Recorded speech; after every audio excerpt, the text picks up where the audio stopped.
How we live, what we eat, how we dispose of waste, every small decision has an impact on the planet. Today we will learn how sustainable living, that is, an environmentally friendly lifestyle, can save our future. That is our motto, Green Life, a safe future.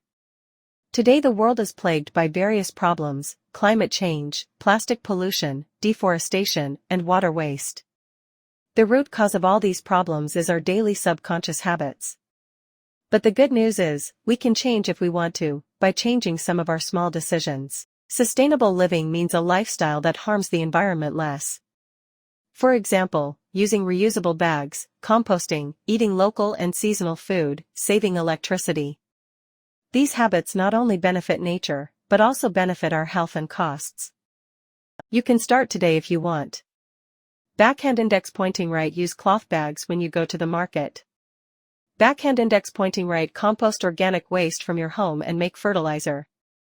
Backhand index pointing right: stop wasting water in the bathroom and kitchen.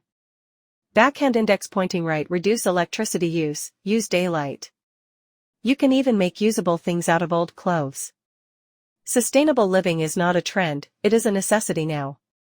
This world is ours alone, and it is our responsibility to protect it.